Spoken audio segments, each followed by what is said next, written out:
I'm Tani with The Social Blueprint, and today I've got Brad Antman, who set himself a goal to pursue bodybuilding contest prep. He did pretty well at all of his competitions, and today he's going to tell us about that. Brad, welcome. Fantastic, thank you.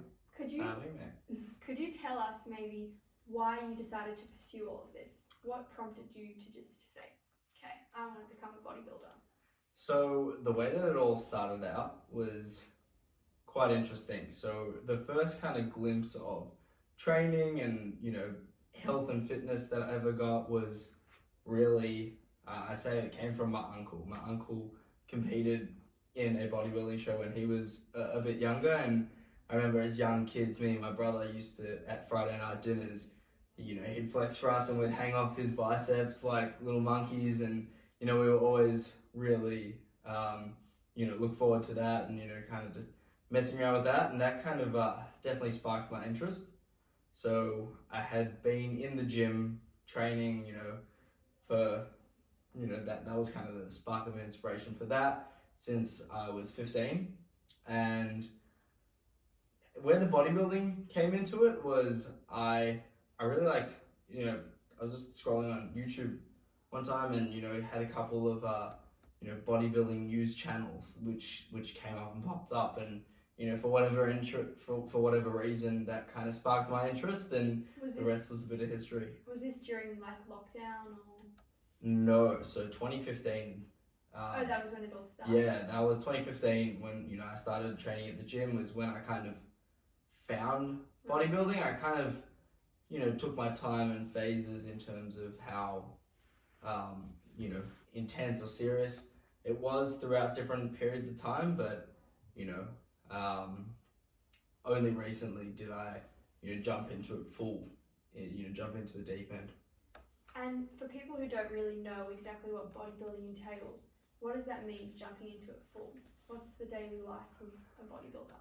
Yeah, so what bodybuilding really is it's a framework in which you manipulate your diet and training in order to achieve specific physique outcomes. So obviously when you modulate and periodize your training and manipulate your nutrition, you're able to tap into the physiological processes of your body to, build muscle and then subsequently lose fat in order to be in a contest state condition. So, the typical days are, you gotta have a specific meal plan where you're very aware of, very aware of the foods, the macronutrients, the micronutrients, all the calories that you're eating in order to facilitate specific outcomes. And then on top of that is the training, when that's the fun part, really. Fun part? So it is a 24/7 process, and it takes a lot of time and dedication to, as I said, jump into the deep end. There's a lot of variables that you need to hit and meet requirements with. And then once you've done all that training and all that prep, what's the actual competition like? So the actual competition, and this was my first season of competition, it's really interesting because you train and you diet for 6 months, for a long time, and at the end of it, you jump on stage, and each category you compete in is about 10 minutes on stage. So, you put yourself through months of suffering and hardship and all that kind of stuff, and at the end of the day, you step on stage, the judges take you through your mandatory poses. So there are specific poses that we have to do. And they assess you based on a specific criteria of muscularity, conditioning, your posing and stage presence, as well as, your proportions. And at the end of the day, they move you around, you have some fun on stage, posing, flexing, doing all that kind of stuff, and in about 10 minutes it's all over. And then you get these. Yes, then you get these. That's the fun part, when they call out your name and you're left there standing at the end, which on a couple of occasions I was able to do, which was great. And what's the hardest part for you? I mean, you said there's the training and the diet. What about mentally and socially and physically, obviously, but... Yeah, so I always said, like, I could do this and I could go on and continue doing this, you know, indefinitely. Like, obviously it's physically hard. It definitely is no, you know, walk in the park, having to perform when you're, you know, super low on any energy intake and having to exert yourself so much. But for me, the hardest part was really maintaining my relationships in the rest of my life, you know, my social relationships with my family, with my girlfriend. Like, it takes so much time and investment, and at the end of the day, it really, you know, you have to buy into yourself, and it doesn't leave too much room for other people, especially when you're super tired and hungry and don't have the energy to do those things. So it definitely was hard for me the hardest part was definitely knowing that I wasn't able to be my regular self with the people around me. And even small things like going out for dinner, would you have to bring your own food, or you couldn't just have a beer with your mates? Yeah, so specifically towards the end, I just really wasn't going out at all. I didn't really go out for dinners. Like, I would never eat out. You know, everything that I ate was measured and weighed to the gram. So that, you know, if I ever did, you know, for Friday night Shabbos, I would bring my little tub of food and sit there at the table. Challah? Could you eat challah? No, couldn't eat challah. Unfortunately, yeah, it was a long time where I didn't, and now it's Pesach, so still haven't really been able to have that. But yeah, no, you're just not able to do those kind of things. And when you embark on a journey like that, you kind of rationalize that, okay, this is what I'm doing, this is what I'm doing for this period of time, and that's okay, because it's not forever. And, you know, knowing that definitely helped me get through. And that was the point, right? It was a goal, you wanted to achieve it, but it wasn't going to be your whole... Well, yeah, so, you know, bodybuilding it's not just like a contest prep. Bodybuilding is the off-season as well, when you have more freedoms and more opportunity to, you know, eat what you want and have more, you know, of the pleasurable things in life, going out and all that kind of stuff. It's not bodybuilding is not restricted just to contest prep. So there's definitely, it was a goal to achieve that, you know, that physique and that level of condition, and showcase it on stage. I'm definitely happy that I achieved that, but, you know, now it's time to shift my focus onto the other side of things. To, you know, I continue to bodybuild, but in the off-season state where I'm able to more incorporate, relaxed. have more flexibility, that's for sure. In terms of relationships, did you find yourself having to justify it, or like did you find people had assumptions, or they didn't really understand what you actually wanted to do and why? Absolutely. So my family, you know, it's not the most common thing that people do. So a lot of people didn't understand it. Fortunately for me, a lot of my friends were very, very supportive. They do understand it, because, you know, a lot of my friends also go to the gym. They know that this is what I've been doing, and they were unreal. They definitely understood it.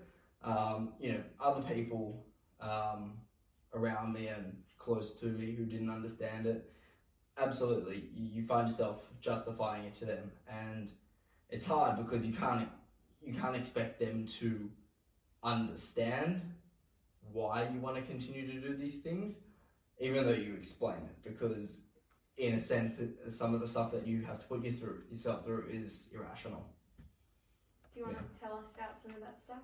Yeah, I guess so. So, you know, when you're in that kind of back end of the contest prep, you really are fighting against yourself. You're chronically depleted of food, essentially, and your output in terms of your energy, and, you know, having to get your steps and your cardio in, like, that's the highest it's ever been. Like, it has to be right at the top.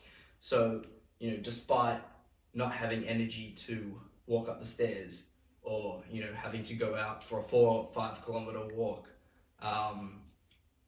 You know, you still have to do these things, and you really just like, I don't have the energy to do it. Like I feel exhausted, I'm sore, I'm beat down, I got a bad back, all of these kind of things, you know, even not having energy to talk, but you just have to keep going. So it's definitely a tough pace, and there are lots of downs to doing it, but the mental side of things is, you know, you have a goal, you have an outcome that you know you need to facilitate, and achieving those little goals end up getting you a long way down the track. But unfortunately, throughout the process of, you know, chronically dieting, you know, you really do feel it towards the end. Have fun. How do you think the process affected your relationship with food? Like, you've gone from weighing it all out and really counting the macro and the micro, all of that. Yeah. You know better than me. But how have you found looking at food now? It's really interesting. So during contest prep, you become really food focused. You're always conscious, like, you know, you develop, I remember just sitting down and writing down like data banks and stuff and making meal plans and all that kind of stuff, because you're so invested into it, and food really dominates a bit of your mental, you know, a bit of your mind. Coming out of contest prep, it's a tough pace. It is, and it's something, you know, this is my first time I've done a serious diet and had to come out of it, and by no means have I done it perfectly. By no means have I done it well. It's as I said, it's, you know, a learning process, and you have to resensitize your brain to what a normal relationship with food is.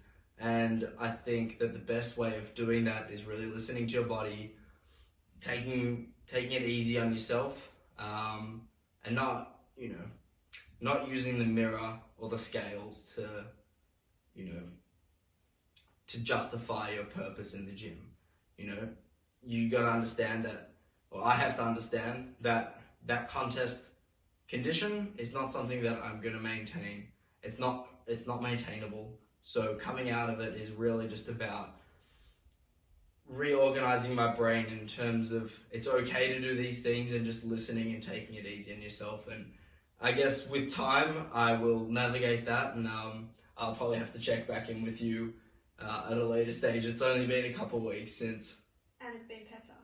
And it's been Pesach, so that definitely changes it a little bit. Right, okay.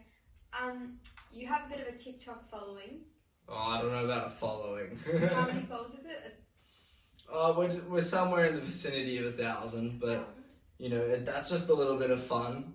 It's always great to be able to just, you know, make a video. I've got so much content on my phone, like I've got a lot of photos and videos, so may as well do something with it. And yeah, that's just a little bit of fun on the side for me when I can be bothered making a video. So maybe that's also for the aspiring bodybuilders. You can check out Brad's TikTok. You can. So we've seen in the pictures, you're pretty tanned. Tell us about the process for getting ready for the competition, looks-wise. How was your... So we organised a quick Bali trip, 2 weeks in the sun. Right.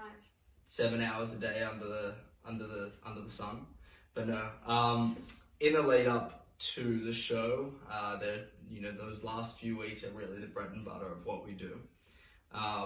You know, with me and my coach, there was a specific refeeding protocol in order to, you know, make you look not so depleted on stage, so that you can fill up your muscle glycogen storage.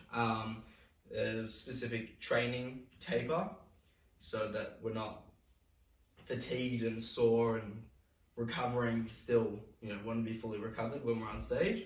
And then also, obviously, you would have noticed I wasn't my regular color. I definitely did have to get a specific tan, and the company I used, it's a specific bodybuilding tanning company. They're a little bit more expensive than just your regular tanning salon for the ladies out there. So yeah, that was called Liquid Sun Rays, and they were fantastic. You know, it's a long tanning process, and you don't actually wash it off before you get on stage. So That's why it's so dark. That's why it's so dark. It's got to be super dark because under the bright lights, that helps with, seeing the contrast and the, the contours of the muscle and that kind of stuff. Otherwise, you end up looking really washed out and quite flat on stage. So definitely a necessary piece. Definitely an interesting experience for me. And I'm still trying to get it all off, still hanging around a week and a half later. So got to get to the exfoliating. What's next for you? So right now, I'm super stoked. Like, I got to achieve some great results on stage. Compete with some really cool athletes. I got to meet some really cool people and create memories that I know will last forever. There's some amazing memories that I have, and I just can always think back on those, and I've got the photos to back that up. Going forward, I'm really looking forward to gaining some balance back into my life. Whether that be socially, with my other relationships, gain a bit of balance back with food and the way that I'm eating, so that I'm able to feel and perform as well as I can. I'm looking forward to going away on a trip with my friends in the middle of the year. But in terms of bodybuilding going forward, this is a really opportune time for me to continue with all the information that I've learned from my coach, from people around me, to put it into a really productive off season and gain some significant muscle tissue and just have fun training, and really make for a productive path into the future in terms of muscle gain and limiting fat accrual, and just have fun with my training and maintain that balance in my life. I think that's what I'm looking to do.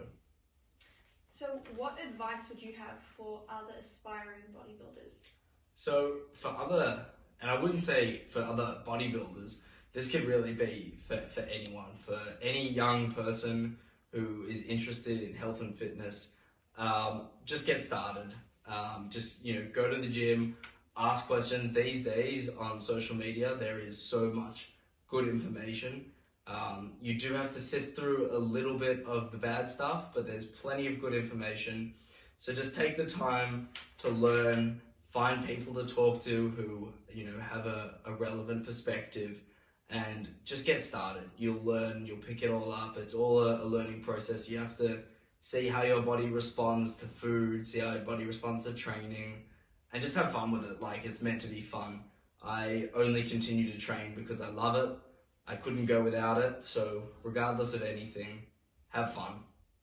I think that sounds great. Congratulations, Brad, and thank you so much for talking with us. Thank you for organising. It was great.